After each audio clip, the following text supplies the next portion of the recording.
area here. It looks like we're coming up. Just want to make sure everybody can see me and I can see all of you. And then we'll get started. We've got a really fun, there we go, I think I see you, I see me. There we go.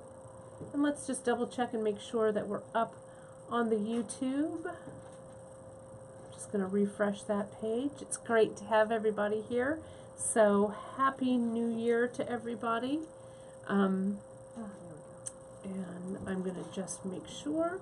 Post on homepage. There we go. Alrighty, looks like we're all here and looks like we are also live on YouTube. Perfect. Well, it's great to have everybody here. We are back at work here at beadshop.com. We have a whole bunch of things going on at the beginning of the year.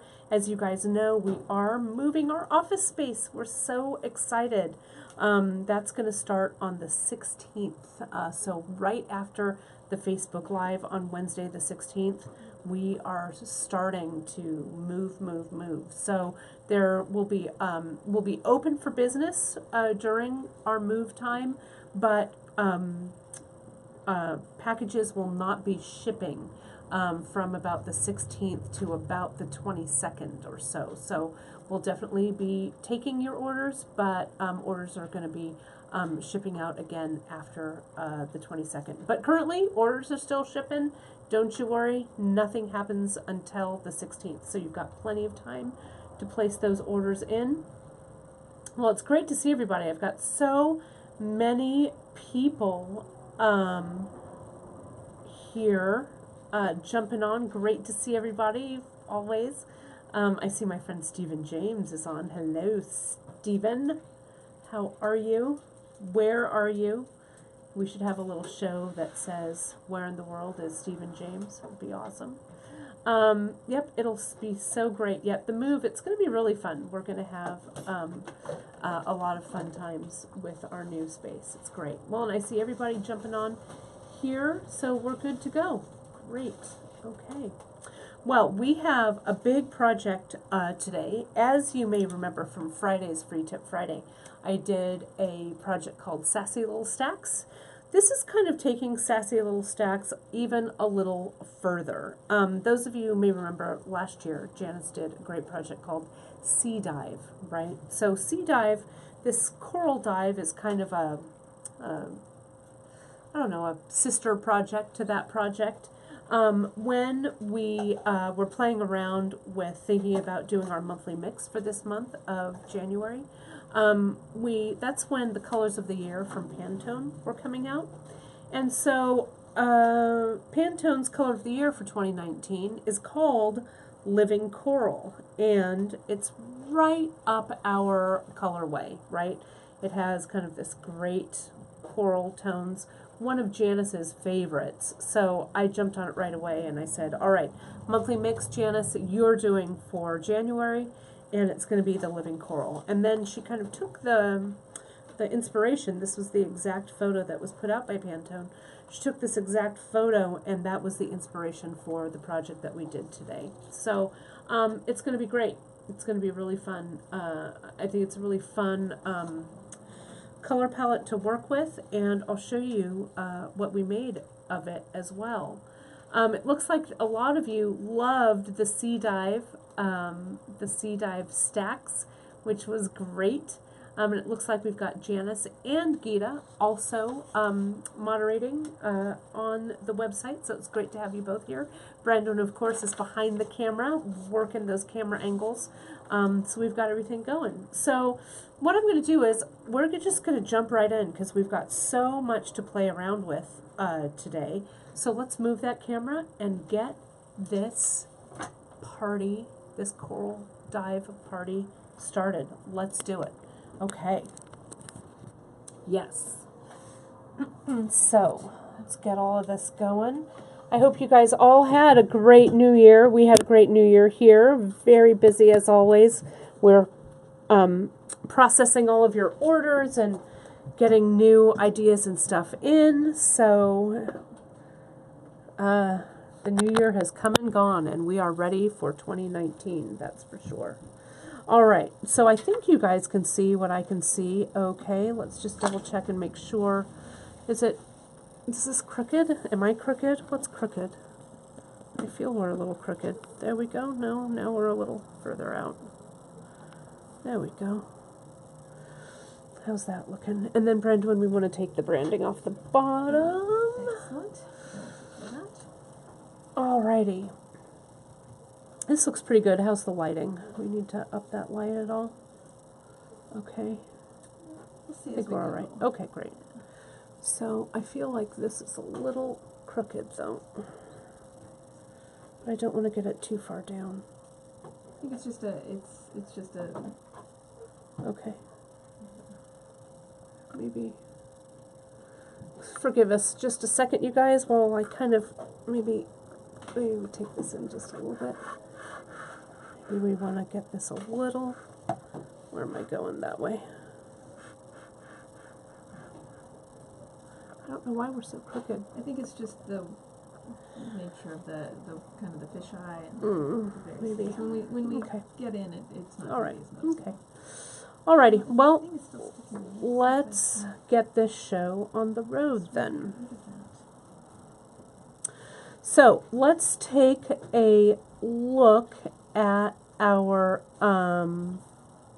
mix that we've got going on here. Let's see. Yeah. Okay. Great.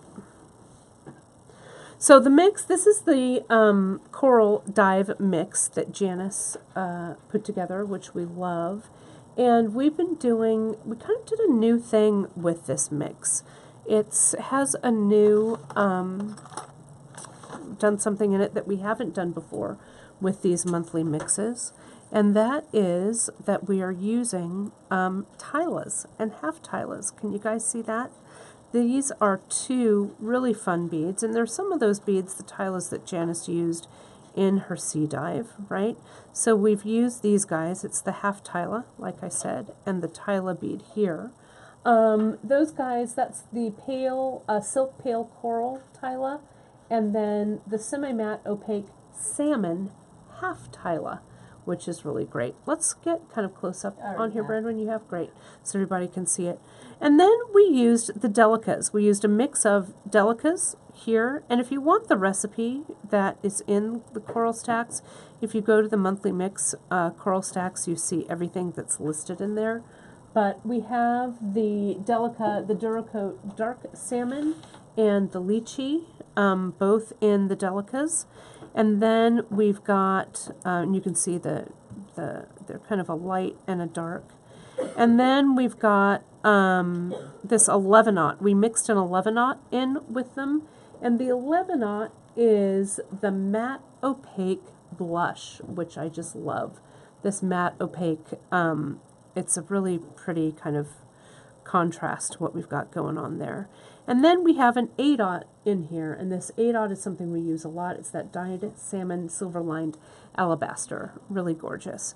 So it's a pretty kind of tone-on-tone mix, but I think it really almost perfectly kind of captures the living coral, the Pantone color of the year.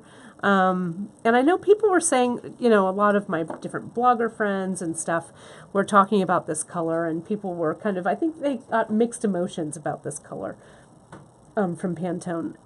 We love it.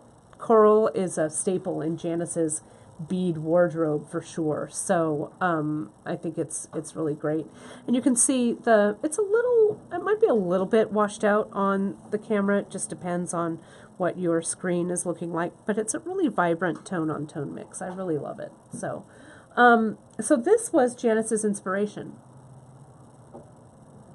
So from there, she added a few things for this project.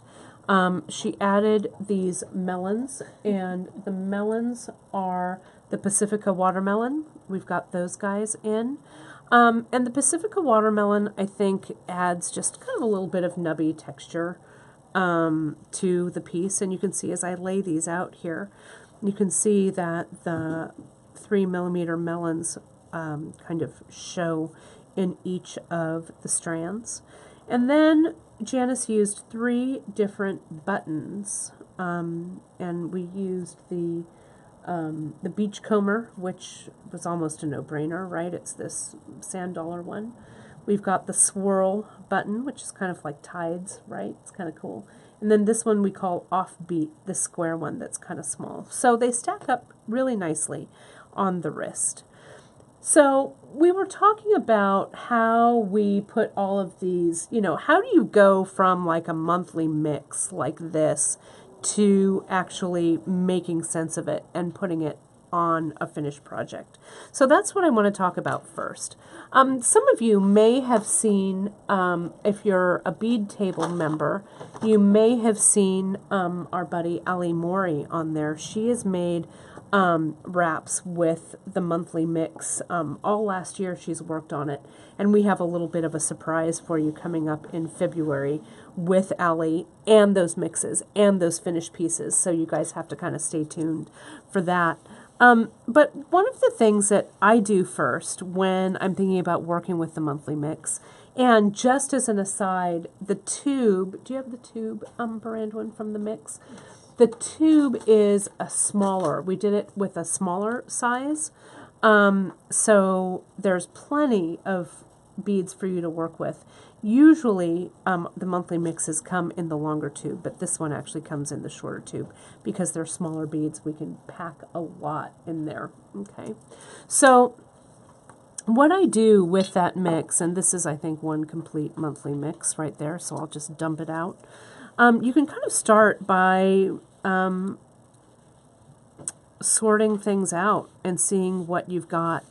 The monthly mix is going to have kind of a varied quantity of the tiles and half tiles in there, but you'll have plenty to work with. And Janice did not use more than one monthly mix, and I don't think she even used all of that monthly mix in these wraps. So I just get my little triangle and I start to sort my beads, right? So here are those pale pink, what are these? Let me make sure I'm calling them the right thing. It's the Silk Pale Coral Tila. And then the half Tila is the semi-matte opaque salmon. Okay?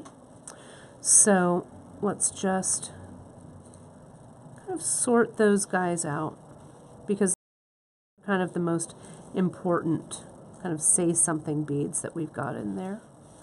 And then what we're going to do to ladder this, you guys, it's the same thing I used on Friday's broadcast in the stack bracelets. We're going to infinity stitch, and I really want to share with you setting up for that infinity stitch, as well as how to add thread. I know that adding thread for some of you guys just strikes fear in your heart, but I want you to not worry because it's actually pretty easy, and we're going to go over that again as well. So you can see I've done some sorting here of my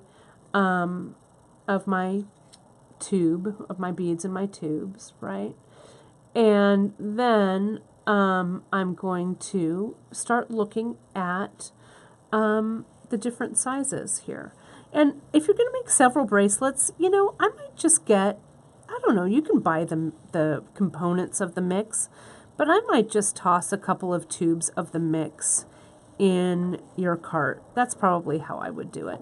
Then you don't have too many of everything. You'll be able to make, I know Janice made these 3 wraps, and one is like a doubled wrap, so you'll have plenty of beads to do this with the mix. And I'm not gonna sort this whole thing because A, it would be like watching paint dry, and B, I don't think we need to have everything sorted.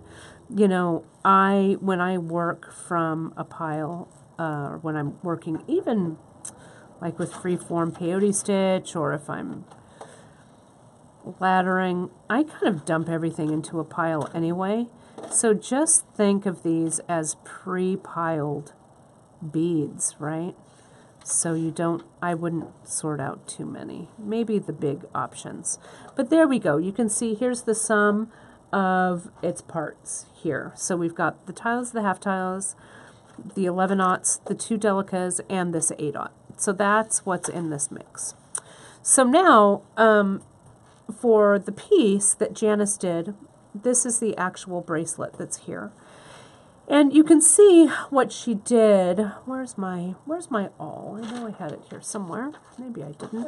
Oh, there it is. It's hiding. So we can take a look.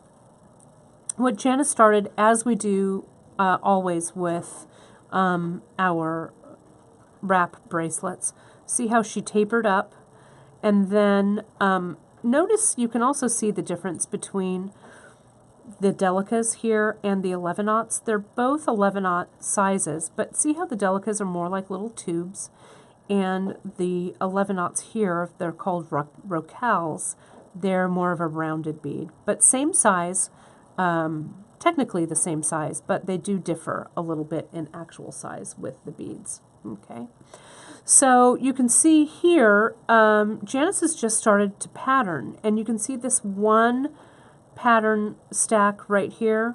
Then she repeated that stack here and then here at the bottom. So if we measure this, and my wrist is about 6.5 inches, okay, and so this finished piece door to door is about 7.5 inches, maybe about 7.25 actually, when it's closed up. But this first little stack section, this is about a 2-inch section. And so that would be a good way to kind of start with thinking about if you're going to make these in little sections like this, and then see she brought them together with the melon beads, these 3 millimeters. Let me go ahead and cut these open too, so we've got those going. There we go. And then I'm just going to put these guys in this little dish. Though what I really want to do is just dump them into the pile, but I won't. So we'll think about creating a segment on here that's about 2 inches long. Okay? We're going to start by adding our thread for the infinity stitch. Now what we used KO and apricot. There's a lot of different threads that you could use here, you guys, right? What Janice used, though, and you can see on this bracelet, she really wanted the thread to be a part of the design here, okay? So the design takes into account that this thread and the leather have a contrast to them, okay? If you wanted them to match, you could make it match, right? It's fine. You just choose a different KO color or choose a different leather color. I also have an alternate colorway for the leather. If you kind of wanted to punch up your palette and throw in a metallic, because this color palette doesn't really have a metallic in it. This is the metallic turquoise 1.0, the 1 millimeter leather. So you could certainly substitute that. You could also, I think it would look terrific if you wanted this to be really monochromatic. Hey Jenny, would you get me a 1 millimeter natural leather? Please, please and thank you. I think that the natural would be a really great, thank you so much. I think it would be a great color to use with this. Let me put it over here so you guys can see it. And it gives it a whole new color balance, right? So you could kick it up with metallic. You could go even more, you know, tone it down with this natural. There's all kinds, or lavender. Cindy just said lavender leather would be beautiful. You bet. The leather choice, whatever works for you. And then Metallic copper? we could use the metallic copper, sure. It just depends on what it is you like. The KO that I've got here, this apricot, fits really nicely with this palette. Or you could certainly use, like I said, a contrasting color with this. You could bring the turquoise in using the KO. So it really just depends on what you like doing, okay? So, and we use the 1.0. It's a good question. I just saw Kim just ask about why we use the 1.0. Janice used the 1.0 on the other on her sea dive stacks as well. And I think because these beads are so delicate, I guess maybe is the right word, the 1.0 leather is a great match for them. You could dump it right up to a 1.5, or you can even use a 2.0 if you wanted. It would be really thick. But those of you guys know, you can see on my wrist what I'm wearing today. This one we call Kate's Favorite because it is Kate's favorite. My favorite bracelet that I wear all the time. This has the regular shadows here in brass. And I used a 2mm leather for this size. So it really just depends on what you like. I could have done this with a 1.5 or even a 1 if I wanted to. But I liked the chunkiness, making this a little more, as they say, leather forward, right? You can also use, hey Jenny, let me ask, can you grab a couple of colors that you like of the surfer cord in 1mm? Okay. I don't know, toss me something good. We'll see what Jenny comes up with. For those of you who don't like using leather, and Terry asks this on our YouTube feed, we have at beadshop.com, we have the surfer cord in 1mm that would look fantastic with this. I think it's a great alternative to using the leather. Let's see what Jen found. This is perfect, Jen. Thanks. Jenny grabbed Lagoon, which is great. Looks terrific with this. This is 1mm. She also grabbed the melon. Look at that melon. Goes really wonderfully with that color. I love that she chose navy. Look at that navy with that peach. Really nice, Jen. Kind of unusual, but I really like it. It really grounds this nicely. And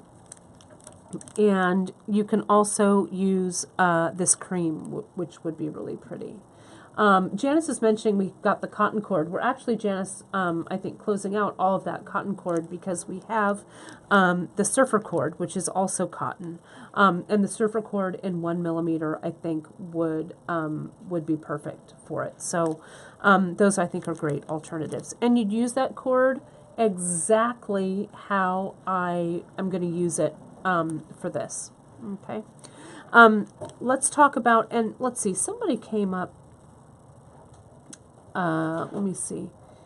Paulette, you were saying, someone was talking about on the bead table group that the tiles pop out when they're next to each other after wearing the bracelet. I'm actually going to address that today as well. So don't worry. I've got that. I'm going to cover that. That was in my head. So, oh, and Janice said, yes, the mint is still in stock. It would look great with that as well. For sure. That's great. I just wanted to clarify it.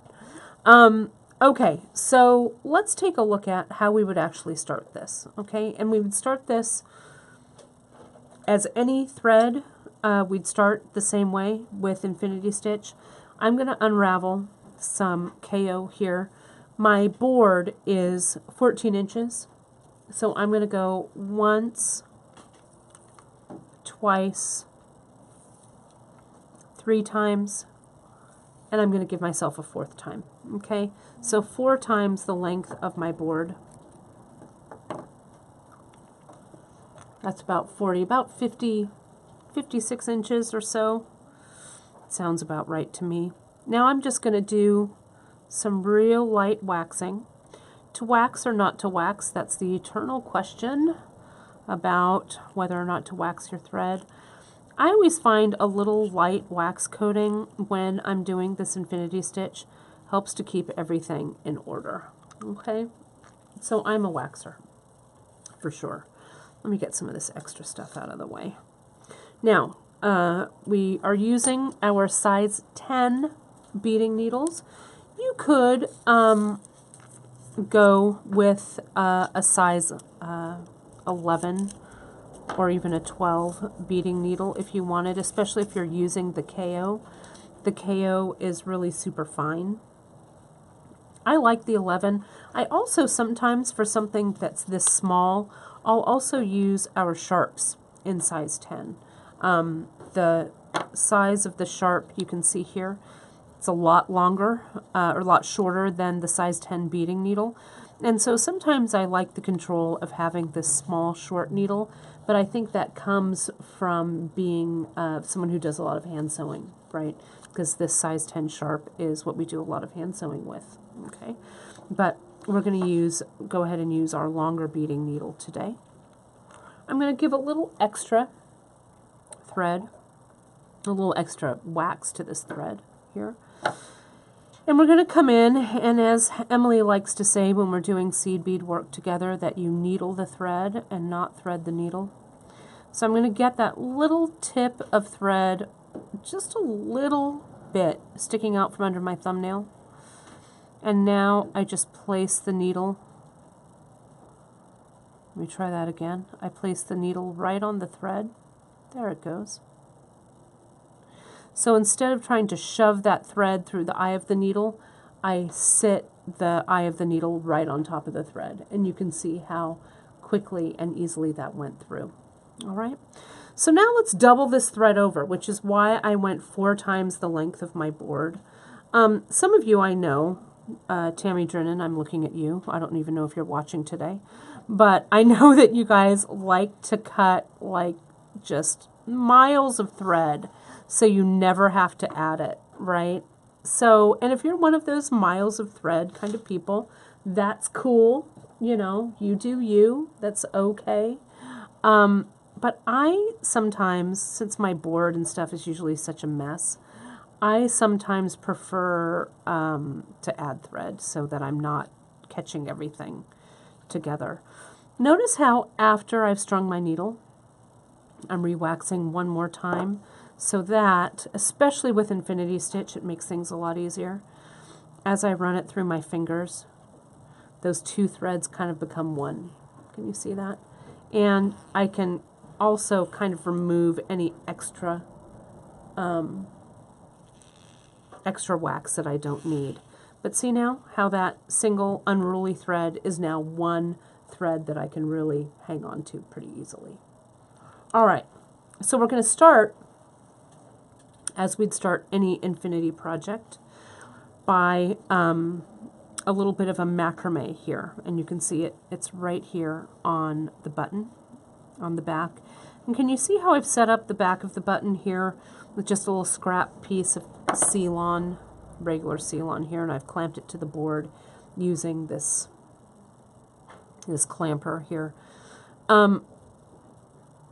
You don't have to macrame to add your thread, right? On this button, this one that I have here, you can see I silk wrapped, and the thread is under the silk wrap. I actually silk wrapped with 0.5 leather, and I just had the needle, the leather, sorry, what am I trying to say?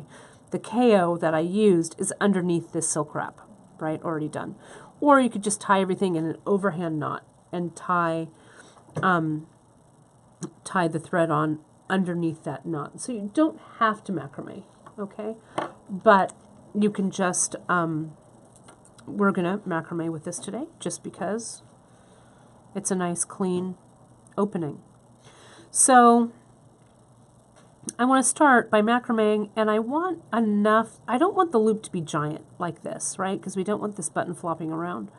But we don't want to macrame up right against that button shank, or else that button shank won't have any movement to it, right? Janice likes to say, all right, we need air. Okay, so we're going to, I don't know, give it a little bit of air. And so the way that we're going to start is I'm macrameing with this doubled strand of KO, okay? So I'm going to make my loop size, my loop end of my macrame here with the side that has my needle attached already to it, right? So I'm going to make my loop, and we have lots of skill builders for the macrame, so I'm not going to belabor it too much in this, okay? So I come around, my thread goes over the leather. Now with this double tail of leather, I come over that tail of the P, it looks like the letter P here. I come over that tail that's sticking out here, under the leather, and up through the loop. Okay, so I don't have to pass my needle through the loop, all right? I'm always just passing the tails. So I've made my first macrame knot. I'm just going to pull it tight there, okay?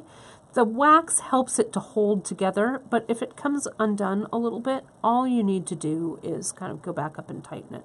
So now I'm going to tie my second half of that macrame knot. Create the loop with the needle side of the thread and tie the knot with the end, with the tail. So over, under, and up through the, okay? There's my second one. Now I just keep working back and forth, and I know I'm not doing it correctly if I have to pass the needle through the loop, okay? I'm always passing the tails through the loop. So there's another pair.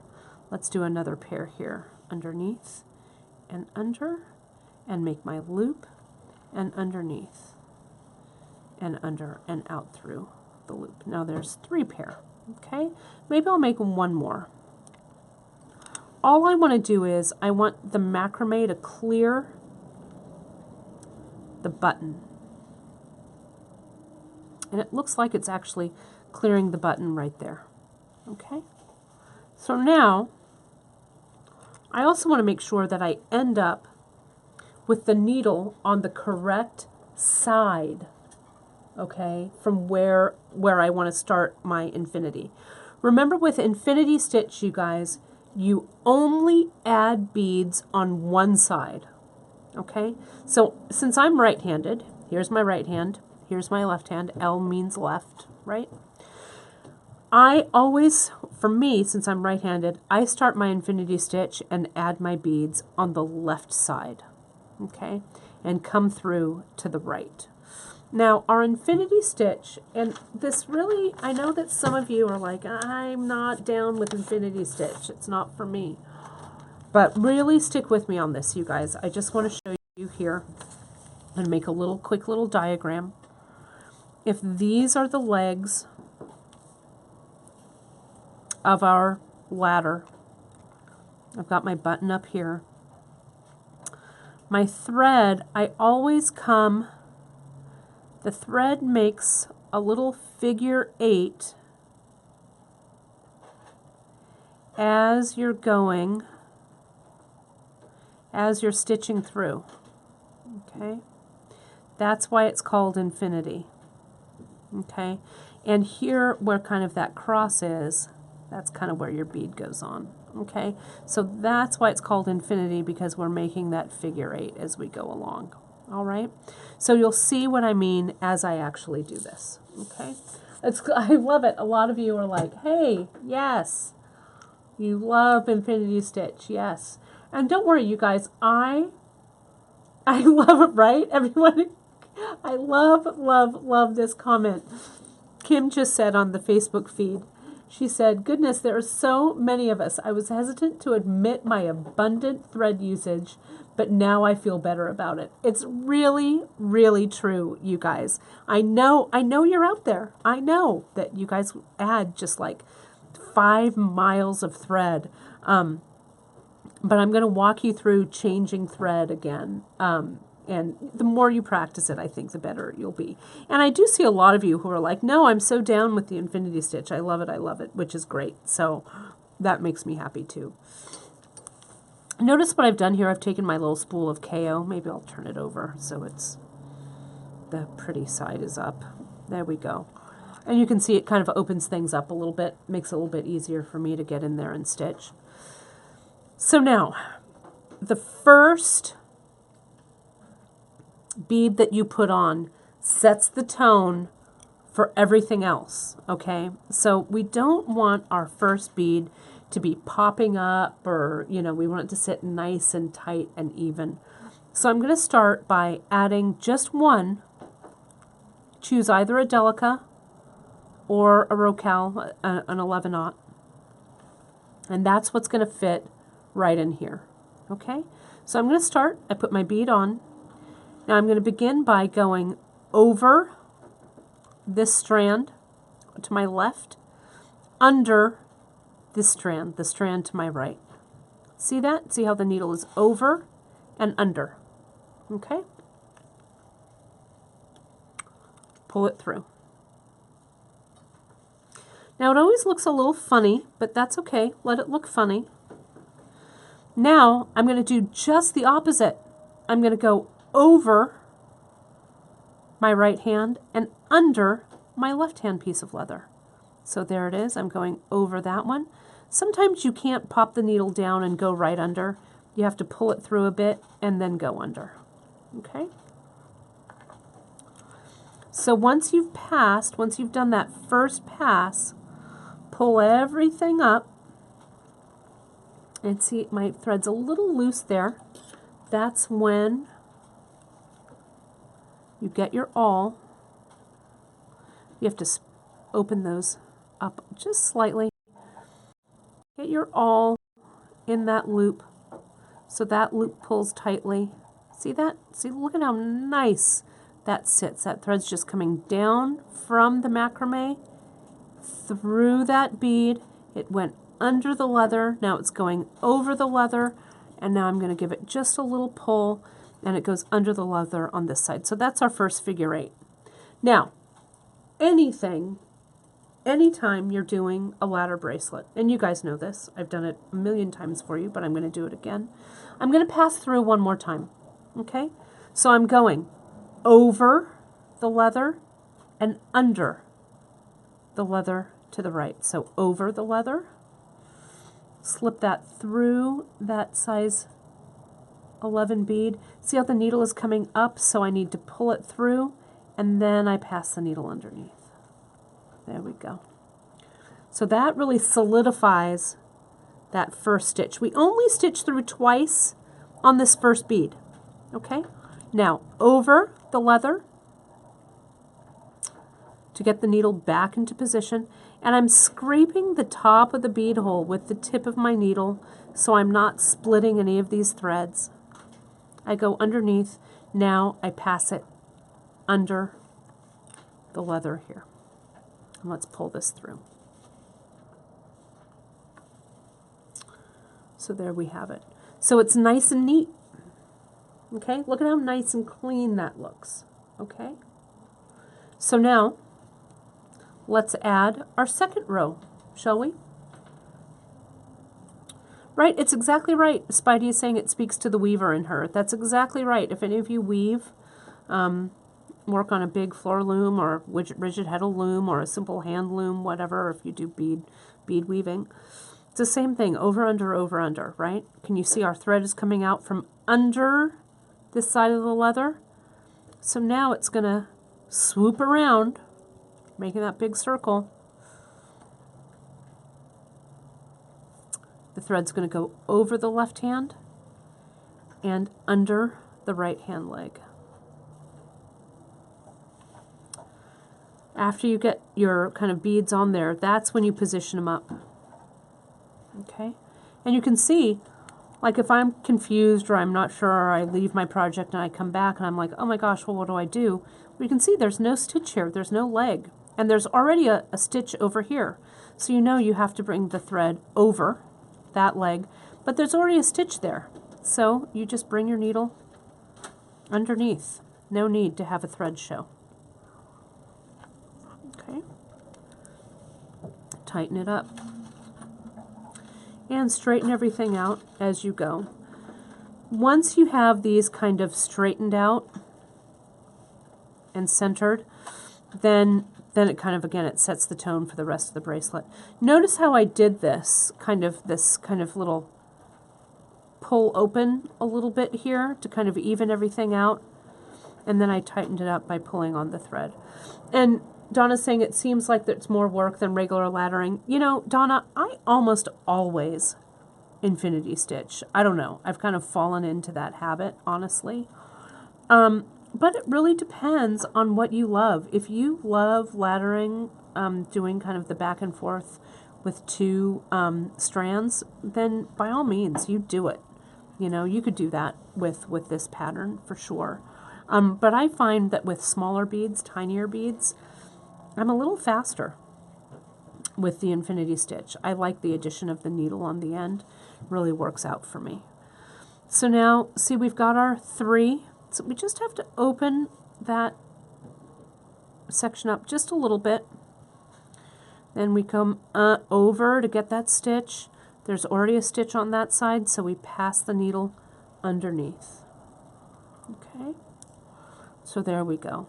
Now, not only do we want to keep looking at our tension going across, we want to look at our tension with our rows, okay? We don't want to shove everything up too close. And that's one of the things with the infinity stitch. You know, you want to make sure that everything is kind of straight across, like little rungs on a ladder, right? That's why it's called laddering. You can see, not a lot, but you can see that there's just a tiny bit of air in between these rows, okay? And that's when we start to add these tiles and tilas, that's going to become even more important. Once you've kind of established what you want this width to be, then I can take out this KO. Now, here's a little design hint that I want to share with you guys, okay? And I want to, sometimes when you're, I don't know, at least I am, when I'm faced with kind of this random mix or group of beads, sometimes I need a way to start to figure out how I'm actually going to pattern with them, okay? And so that's when these little 1.5" 24 gauge head pins start to come in handy. It also shows me how many beads I can use so that their width is equal when I'm designing. Okay, so I'm just going to slide all those guys. Let me do a couple of the half tilas. So can you see how these half tila beads here, 2 of those halves, what a surprise, equal 1 of just the regular tila? There we go. And can you see how about 3 delicas match that tila, 2 8/0s, and 3 of the 11/0s. So see how that all kind of lines up together, okay? And I can start lining up my pattern. I know that Janice kind of keeps a pattern in her head, kind of, right? When you start to pattern with this, not only are you thinking about, okay, what am I going to put on this row, but you need to keep thinking several rows down, okay? So you kind of start to see how your pattern is going to take shape.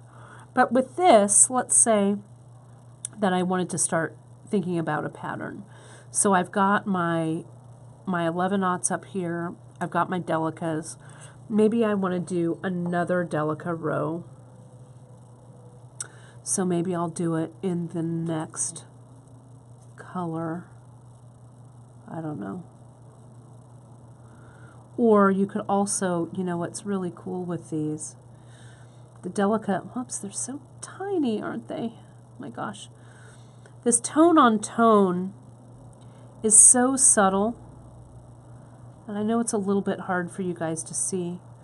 But see how I can do the 2 colors of the delicas on the outside and the other color of the delica on the inside? Can you see that there, how those kind of go together? And it just, I don't know, even with these tiny little beads, it's fun to kind of play with color. And you know, the tinier the bead is, the more that you can have nuanced bits of color because they're taking up smaller, you know, smaller chunks of your design. So there's my, it's 1 color up top, 1 color up bottom, and then I have them. Let me get this nice and straight so you can kind of see that chunk. Okay. So you can see it's a real slight color change, but it's kind of cool. Then you can put in the half tilas there, the regular tila, then 2 more half tilas down here, and then maybe I'd repeat that row. Okay, so let's take a look and see what this might how this might translate, my little layout here, to the actual piece that I'm doing. So I'll start with this row of 3. So let me get 3 of my 11/0. I'll put those guys on. I'm going to ladder with those around, and I'm really going to go kind of at Kate speed here, because you saw me do this kind of slowly before. So there's that.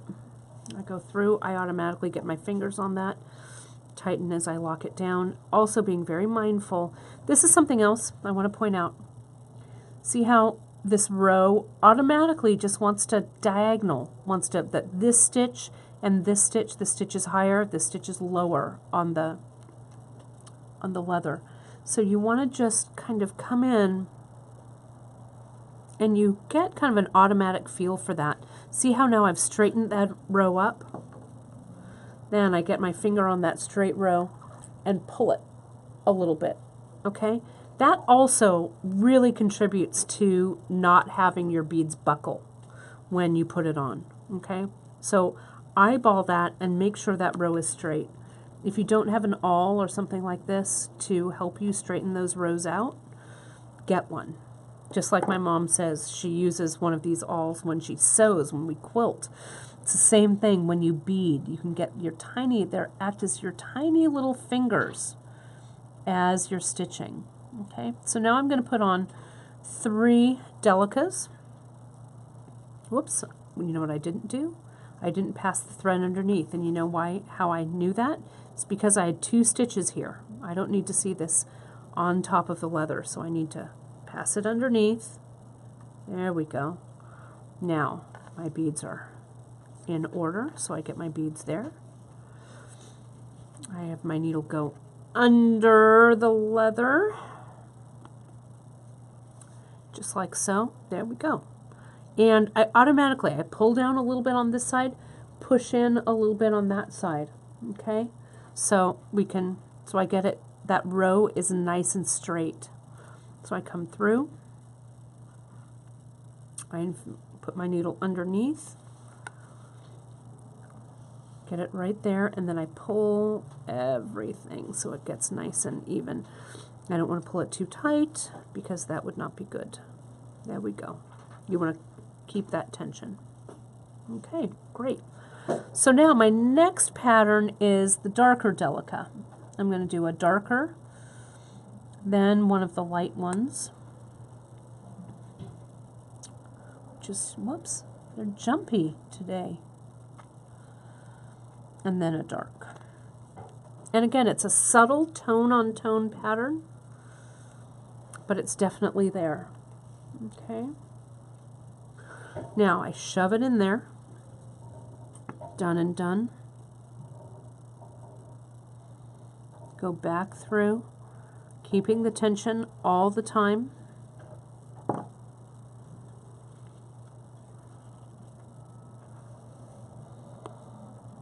There we go, nice and clean.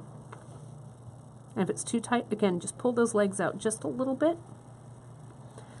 And then we'll do our last 3 of this pattern repeat, this little tiny pattern repeat, with that lighter color delica. 2 and 3. There we go. And then again, I didn't go underneath before I put those beads on, so I need to go underneath. There we go. And put those beads into place. Slip my needle underneath. Tighten everything up. And go back through. Now I'll be really mindful and pass my needle underneath that left-hand side. There we go. Okay. So since I'm paying such close attention to the tension both this way and this way, things are laying pretty nicely, all right, pretty evenly. So now, let's see, I was going to add 2 of the half tilas, so let's do it. I'm going to treat this bead, even though it's a single bead with 2 holes, we need to treat it as 2 separate beads because we need to complete the pass on the top hole first. So I go through, nestle those half tilas in, go back through the top hole,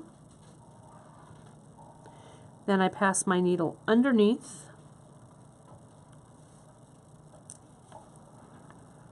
there we go. Tighten everything up at this point. Make sure it looks right, everything is good. And again, my stitches on both sides are even. When you infinity stitch, your stitches on this side are usually pretty even. In this case, it's my right hand side. On the side where you add the beads, the stitches have a tendency to skew up just a little. So that's why you want to kind of even everything out. It's like you're doing in regular weaving when you have a selvage edge. Your selvage on one side and your selvage on the other are slightly different just because of the angle, the angle that you're putting your needle through, or with weaving, it's the angle you're putting your weaving shuttle through. And that's just kind of inherent with weaving in general, bead or textile. Okay, there we go. So that went right through there. Now I've come back around and through, and I'll pass my needle underneath. So I've done 2 complete stitches, one through the top, one through the bottom. You also want to be careful if you have a little bubble of thread there. You want to keep an eye out for that because sometimes your thread doesn't pass through the bead hole as evenly.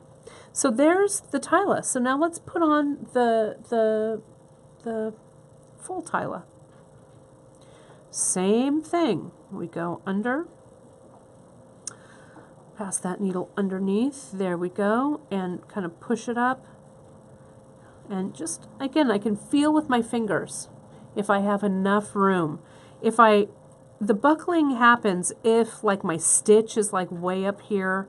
We want to keep those kind of high standards of our stitches being straight and enough room between the beads so that our tension continues. There we go. And it just takes, see how this stitch is super skewed way up here. So get that all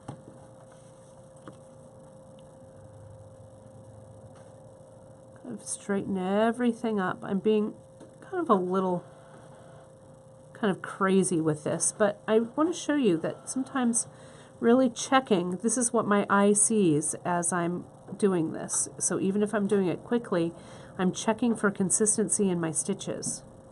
It'll really help make the finished product look the best that it can be.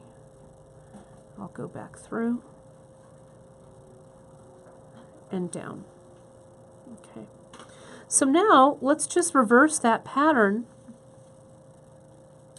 Reverse that pattern back, shall we? That looks pretty straight. That looks pretty good. So let's go with our Delica Rose. Let's do that. Delica Row, they're the light colors, so let me see if I can wade through here. That's 1, that's 2, and that's 3. Let's ladder those guys on. And after I complete this section, I'll show you guys how we add thread. I know. Everyone took a deep breath at that point. It's okay. So again here, see how, let me show you. Oh, whoops, I put on the wrong beads, that's why. I knew I did. I need half tila in there. But I want to show you, I'll show you before I take these off. This tila bead and these 3 Delicas, the 3 Delicas are a little skinnier than this tila.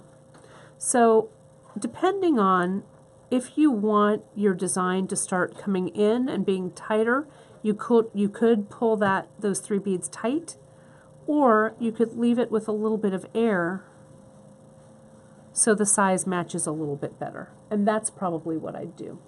Let's take this stitch out. your friend and mine the awl. I'm just going to take that through. And I'm going to back my needle out.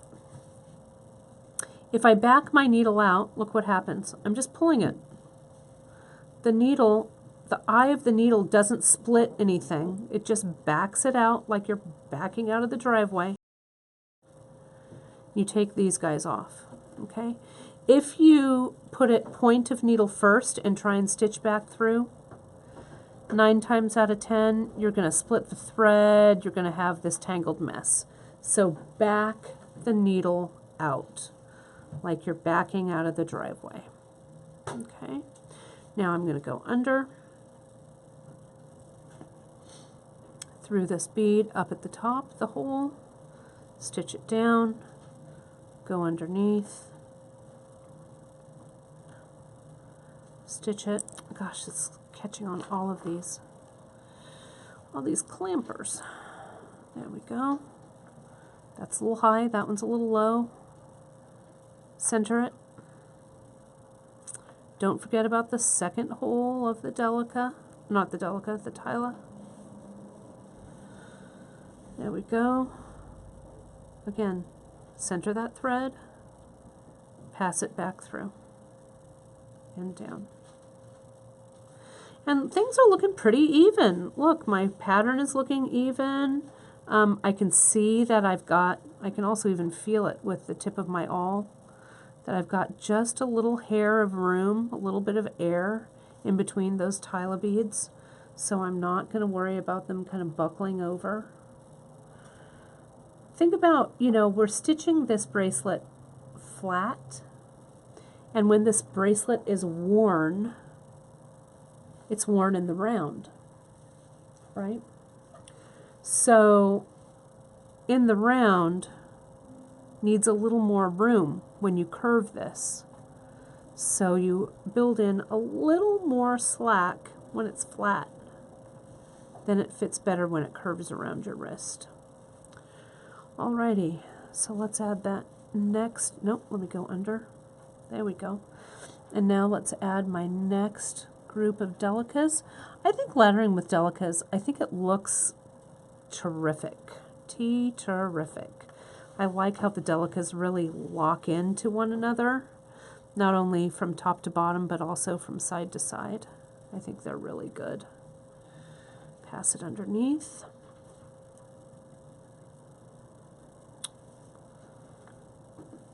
Again, fix that side.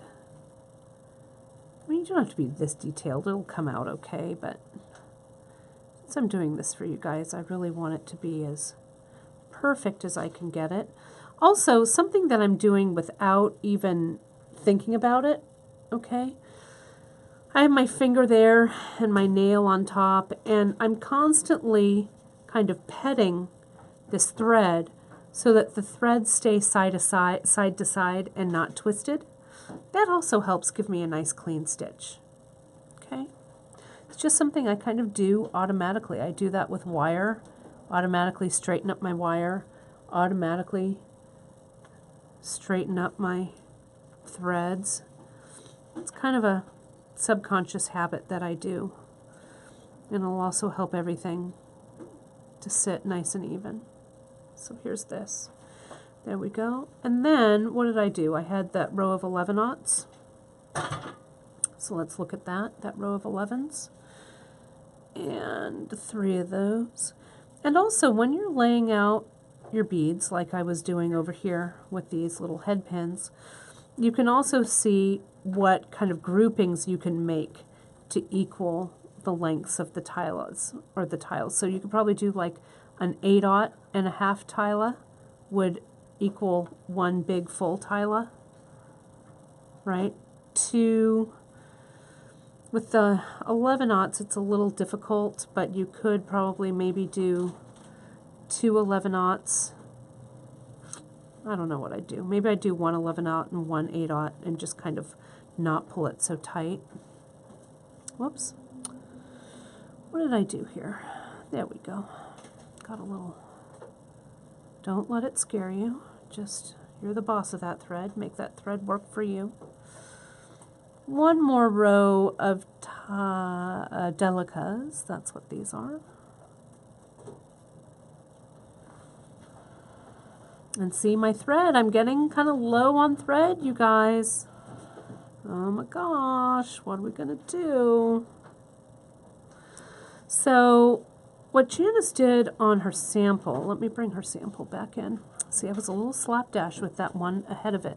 See how I've got some extra room there? I don't like that extra room. So I'm gonna fix it. I'm gonna pull it there. I'm gonna pull it in from there. Then I'll pull it in from here. There we go.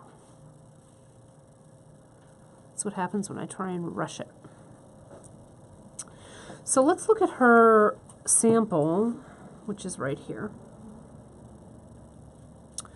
Janice started to taper in here, okay? Kind of pull things in tightly. So let's actually taper down using these melons, okay? So I'm going to taper to 2. Let's see what that looks like. Whoops, go underneath. Okay, there we go. I always want to put the beads on too quickly. Go around. Tighten that up. So see, things are tapering in just a bit. Then visually, I want to see, I think 2 11-aughts and 1 melon bead will work together nicely. So let's see how that looks. I think Janice used a single, but I think I'm going to use 2. Put one of those guys on. Whoops. Come back here. That nestles in. I can feel it. Nestles in nicely. There we go. And visually, I can see that that looks good. Bring it in. Back through. Underneath. There we go. That tightens everything in nicely. So let me repeat and get that. Maybe, you know what? I'm going to go rogue. I'm going to do 3 of these because I've got 3 melons right out here. I'm going to do 3 because you know what? You can do anything you want. Okay. That there. Looks good. This little end, I don't like that stitch sitting up like that, so I'm going to pull it down. There we go. Tighten it up. And let's do this. And this is a great, Ellen just said, she said, I'm going to, on the Facebook feed, she said, I swear 2019 is the year she tries laddering. You know what? This is the perfect project to start with because all you need is a tube of this mix. You don't even have to get the melons. You don't have to add those in. You can just get a mixed tube and just jump in. You know, it's no, it always looks so super intimidating. I didn't make a laddered bracelet until I came back aboard here at beadshop.com, you know, so, and I just kind of jumped in. So it's really a kind of a fun and easy way to stitch, really. So there are those guys. And you know what? If you screw up, who cares? Just cut it out and try it again. You can reuse your leather. It's no big deal. No biggie. Let's get our 3. So now we're coming back up and working on the pattern again. So I'm just going to repeat. I'm going to add a few more in here, and then let's measure and see what this pattern repeat is going to come up to be. Okay. We also have these melons in different colors. I like these 3mm melons a lot, actually. They're check glass. They have a little bit of a coating on them, but they're very stable. You should be in real good shape with these guys. They come, as I say, in a lot of different colors, and it's a good filler bead. You know, it has some texture to it, and I love it when small beads have texture because they add so much to a design. We also carry the melons a little bit larger as well in the 6 mils, and we're going to be adding some even bigger ones, more colors and stuff coming up in the weeks ahead. But it's a really, it's a nice bead. very kind of vintage feeling, kind of an old-fashioned bead. Melon beads have been around forever. Let's get those delicas going back on. The color shift on these delicas is so subtle that, you know, you don't even have to worry about which delica you're using if you don't want to worry about a pattern. Just let them pattern themselves, right? You don't need to worry about the two different colors. I don't like that that stitch is open there, so see how these are nice and closed, but I can see the two strands there. So let's get real detail oriented. Tighten this stitch up a little bit so that these two can come together. I know you're going, you're crazy, Kate. Just relax about it, but I don't want it that way. Gosh darn it. That wool thread doesn't want to play. There we go. It's a little tighter anyway. Looks better. Again, we don't want our tension off or our rows to be crooked, even though we're going fast. Okay. So now where am I? One more, 3 more delicate rows, or 2 more delicate rows. It was one of these. I think it was a dark one in the middle, maybe. Again, it's so subtle, they're so hard to see. And this guy. Then we're going to do this repeat, and I'm really close to being ready to attach my thread, a new thread. So I know you're waiting with bated breath on this one. So let's go through this row, back down underneath, and let's do our final.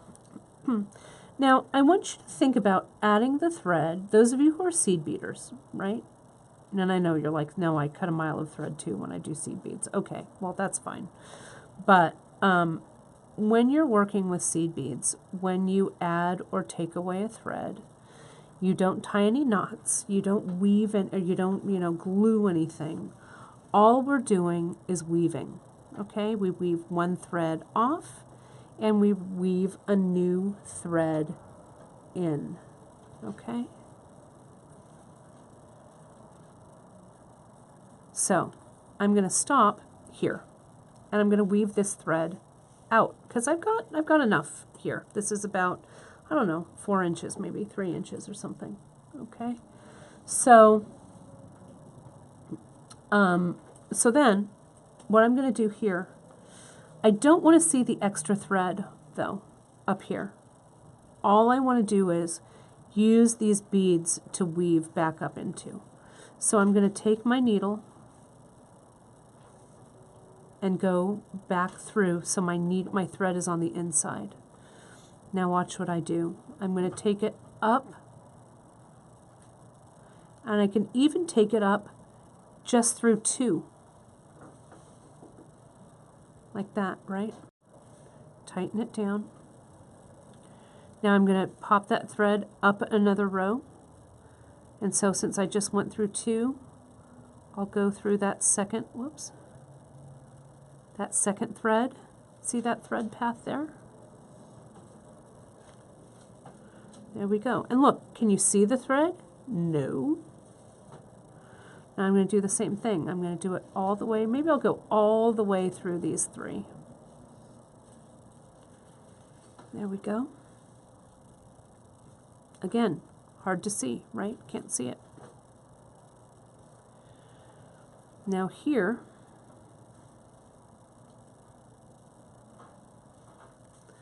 I'll bring it through, and the thread is in there. It's not going anywhere. Now I'm going to clip it away. Clip it under tension, just cutting that thread.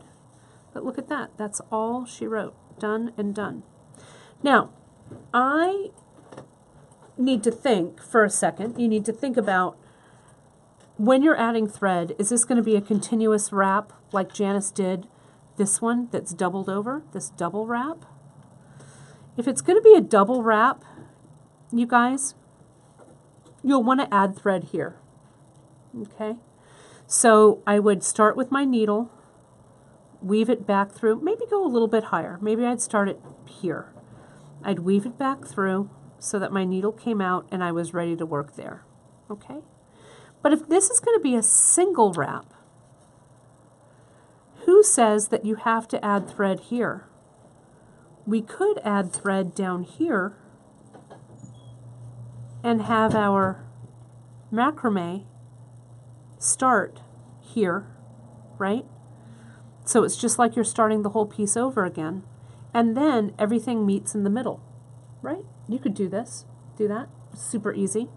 And your bracelet would already be almost finished on this end, right? So let's see where we are lengthwise. The middle of that melon bead sits, I don't know, at about maybe 2 1/8 inches, maybe, right there. So I know that if I'm going to come back in, I'm going to go about right there. That's going to give me that one. And then, so 2, 4, 6. Yeah, I can always elongate it a little bit at the end by adding a couple of little melon beads. So I think that this is actually a pretty good size for me.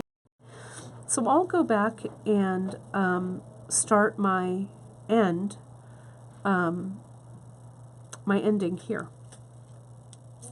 Okay, so what I'm going to do is I'm going to undo this side that I had all ready so it was nice and tight. I'm going to, and I know you're wondering about, Kate, what about this guy right here? I could weave this tail back through here, or I could add a little bit of glue, a little bit of hypo cement, glue that down. Either way would work nicely. I'm going to wrap my little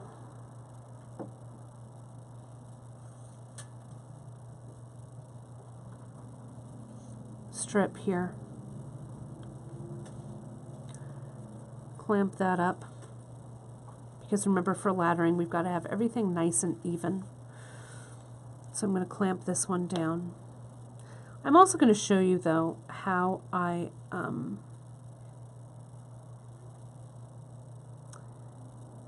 end it if we're all going in one direction, because there's a special little trick with the KO that I want you guys to see. Okay, so let me measure that enclosure one more time.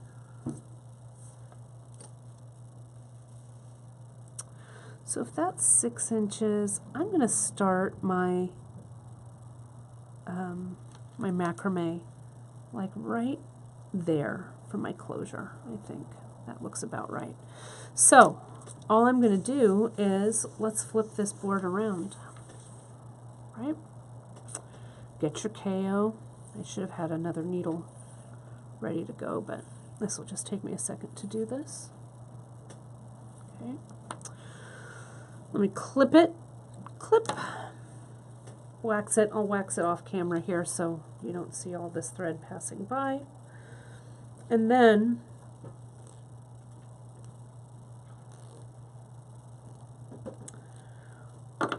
we'll just macrame that on. I need another needle. There it is. Okay. And this especially works if you are doing kind of a random pattern, right? So in order to make everything meet in the middle and have it meet equally, what I'll do is I'm going to create this pattern that I started with. I'll do that pattern here. And then in the middle, I can kind of gauge, you know, do I need to add a couple of extra rows, something like that, so it all fits together. So you just have to kind of play around with it.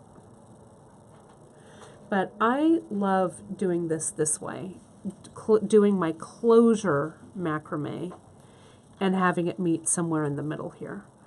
We're going to do that same trick where we macrameed with the tails, right? So we're going to macrame this down. I don't need quite that much thread, so for the tail, so let me loosen that up a little bit. Get some of that extra. There we go. Good. And we make the loop with the needle side, and we make the knotting, the pass-through side with the tail, so we don't have to pass the tail through the loop. And you just macrame it as many times as you feel like it needs to be done, so it kind of matches. But maybe I'll do a set of 3 maybe here to get it nice and tight, nice and even. And again, we're just keeping those 2 strands as if they were one, like so. And we'll do it this way. Now I'm ready to continue my laddering, and I've got a lot of thread here, so I may be able to ladder this whole thing with just this piece of thread. Okay, so no big deal. Go ahead and glue that down, whatever you want to do, and then continue going. I want to show you a couple of other tricks though, because if you are doing a piece like this, right, a multiple wrap like this, okay, you really can't meet in the middle. This is really for just single strands, okay? So you do have to know how to close it off at the end with your KO. And I have a couple of tricks for you that I want to show you. I'm going to clean my board here just real quick so we can make some visual sense with what's going on. Okay. This and this, this and this. There we go. And I'm going to put my little head pins back. Those are the 1.5" 24 gaugers. They work really nicely for the seed beads. I know I unmixed these, but now I'm going to mix them all back together in one nice little pile. Clear my space. There we go.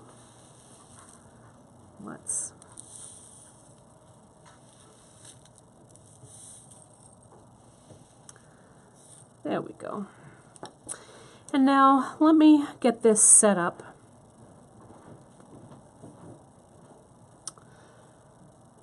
This I'm actually just going to, I'm going to take this button off. We're just going to mock this up a little bit. You're going to pretend that it's part of a wrap. Okay. So we've come down. I'm going to clamp that up there. And like it's going to be like I'm finishing things here. Let me tie a little knot.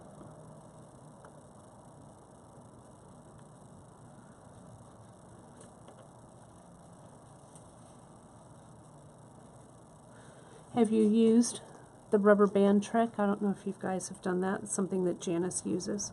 Sometimes instead of doing a piece of thread, she'll do a little rubber band, because that rubber band will stretch and create tension. And then you just clamp that rubber band into place. That's another good little trick. See that? That kind of gives you automatic tension, which is kind of good. So let me cut, I'm actually going to cut off, well, I'll just do another length of thread. Won't take me long to cut it here. There's my KO. And I just need to ladder a couple of stitches in, because we're going to pretend again that this is the end of our bracelet that we've wrapped a multiple strand. And can you see how what Janice did here with this design, how this one is nice and skinny? It has the half Tyla, 2 Delicas, and 1 melon, so it gives it kind of a nice slim look. I really like that a lot. And again, how she's kind of gone back and forth with the different colors of the Delicas, using them in succession, so it gives again a real subtle shading to those areas. Looks real nice. All I'm going to do here is I'm going to tie this on, and you're going to pretend that this is beads up here.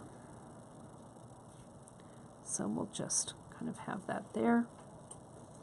We tie it a little bit tighter so nothing comes out. All right, and I'm just gonna ladder a few beads on here just so I've got something to work with. I will create a little bit of air with this first one so everything is laying complete. But I'm not going to reinforce it.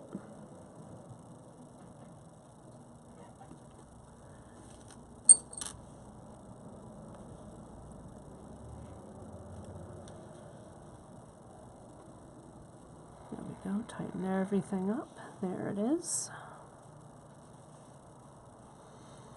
And again, automatically just kind of, you know, running my fingers down the thread in order to keep it nice and even and it's not too twisty. I think it gives me a much better finished project. Okay. Gives me a nice, I think a better, whoops, go over the thread, Kate. Let's try this again. I'm rushing a little bit here. There we go. That looks right. And underneath. And back through with the needle. Okay. And here. And tighten it down. Let me add a couple of the half tilas. That'll give me the length that I need in order to do my end. Now again, for the opposite end of the bracelet, you could just tie knots, or you could silk wrap, or you could use a crimp or something like that. You could do. But if you want everything to match, if you want all of the macrame to match that you're doing, it's a nice way to close it all up. Let me get this guy out of the way because I keep catching my thread on it and it's bugging me. There we go, that guy lays in there. It's a tila, so you've got to do the top hole and the bottom hole. There we go. And underneath, through the hole, underneath that way. There we go. And back and under. We'll do one more half tila and then we'll call it a day. You do want to, on the ends, you want to start it or finish it as you've started it, right? So we want to go ahead and make that taper so it tapers down. That taper really does make everything sit exactly right. So if you have a bead in there that's just too gigantic, it just makes your bracelet lay kind of funny. It doesn't really work out so well. Okay, and then underneath, back through, and through.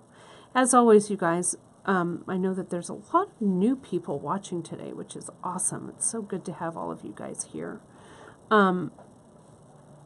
You can find all of the ingredients that we used for this project and for all of our Wednesday live broadcast projects. If you go right to our website, rightonbeadshop.com, go ahead and click on the Facebook Live link up at the top. We also usually have a big slider that has a photo of the project. You can click on that slider as well. And then it takes you right to the page that has all the ingredients, everything you need to know. Later on in the week, usually either that Friday or that Monday following, we have our episode notes up as well. So Drea comes in and she breaks the whole broadcast down into measurable parts and has all of the written tutorial for this. So if watching the video you think, oh my gosh, I'd love to have something written, go ahead and download those episode notes. It's a good way. It's a good kind of companion to this. So now we're ready to close this off, okay? And let's take a look at Janice's here. So can you see we're right here at the end, okay? Just like that. So what we're going to do is, if I go ahead and I cut the needle off, because I can, I'm ready to just do my KO or do my macrame.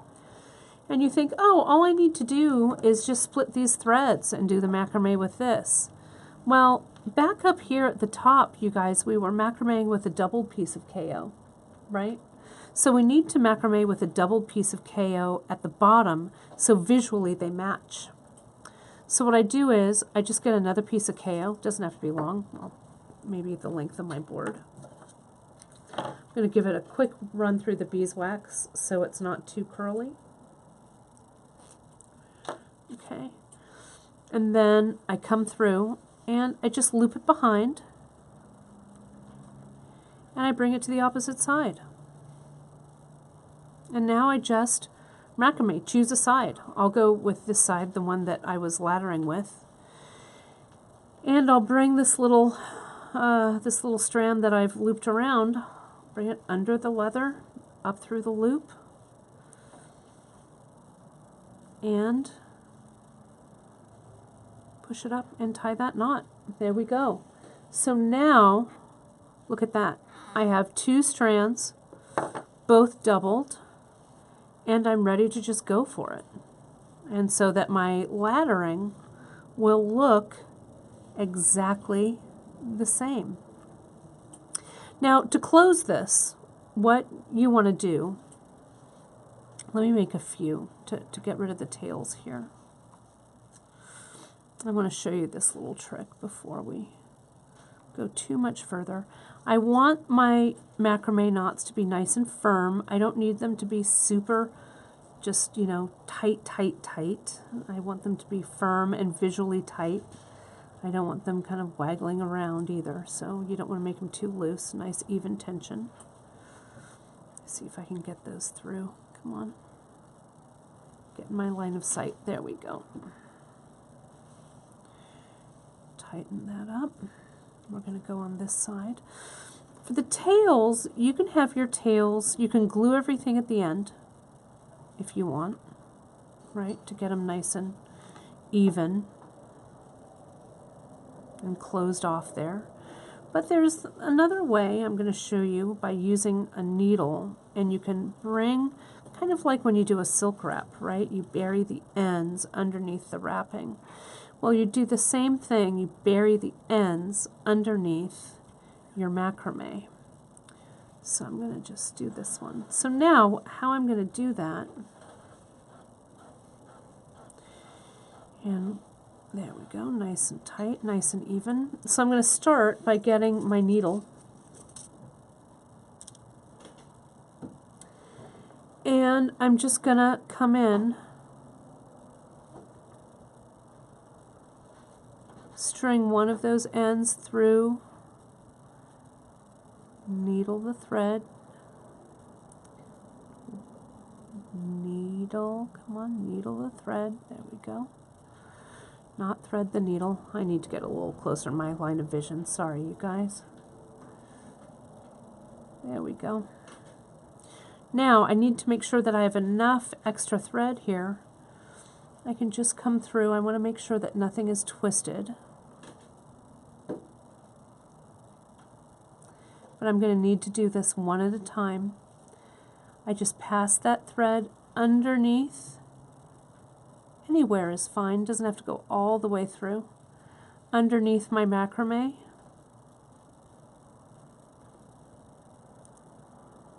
And pull it through.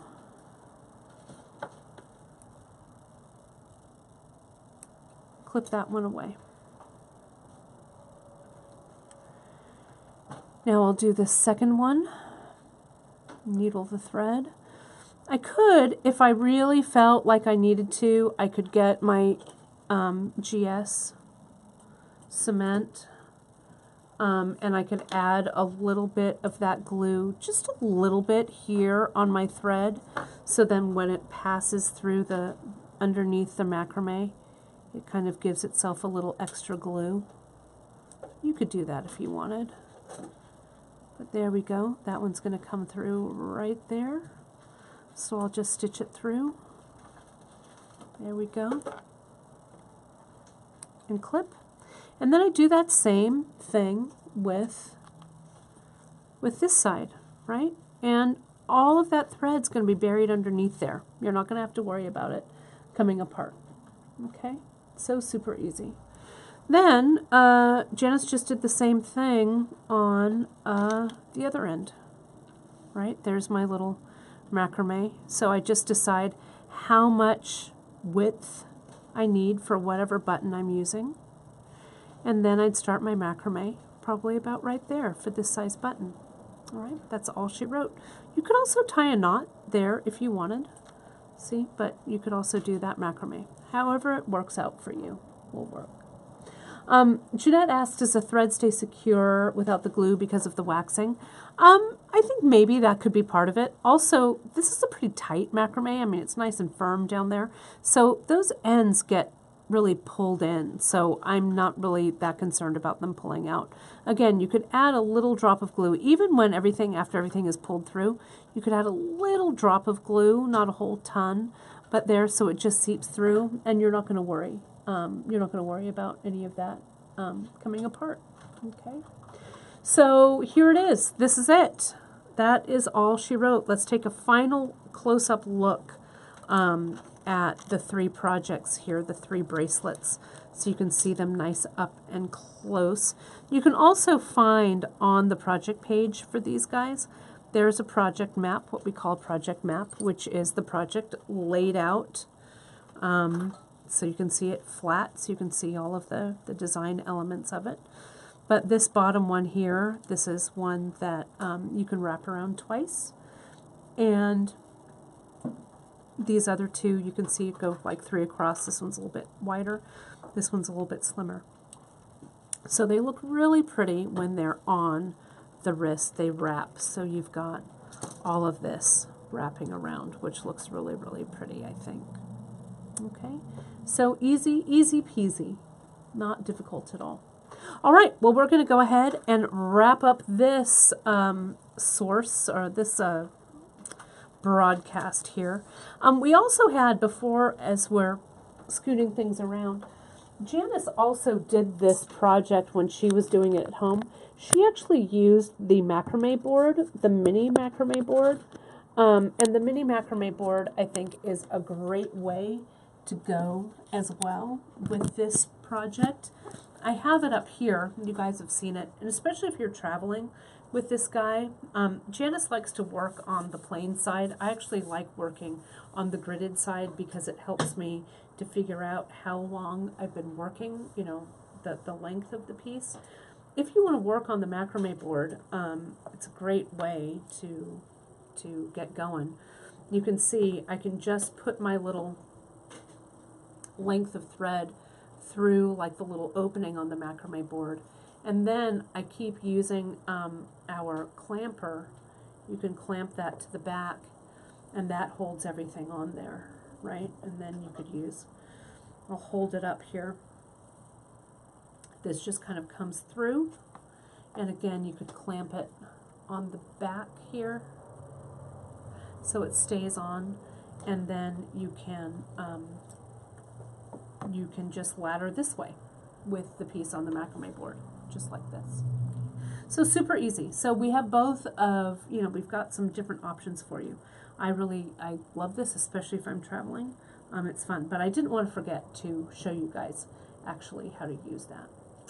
Okay, so that's my story, and I'm sticking to it, I guess. So on Friday, we're going to do Free Tip Friday on Friday, and I just want to mention, some of you watched the broadcast. It's where I did the free form peyote stitch beads. Well, I have 3 of them complete, and I'm putting them in a necklace. So on Free Tip Friday, you're going to see how I complete the necklace with those free form peyote stitch beads. So I don't think you want to miss it. Alrighty, well that wraps up the first Facebook and YouTube live broadcast of the year of 2019. Welcome 2019. I'll see you guys on Friday for Free Tip Friday. Check your newsletters, you guys, because we've got a store-wide clearance going on now with no coupon needed. So you can jump right over. You can see everything that we've got on sale right on the website. And if you have not signed up for our newsletter, please do so. It's really the way that we communicate with you guys best, with all kinds of great giveaways and coupons and all kinds of great stuff. So if you don't, if you're not on our newsletter list, go ahead, jump over there onto beadshop.com and sign up. Because we'll have all kinds of info about our upcoming move, my classes in Tucson, all kinds of good things. All right, well, thank you guys so much for joining me, and I will see you on Friday for Free Tip Friday. See you soon.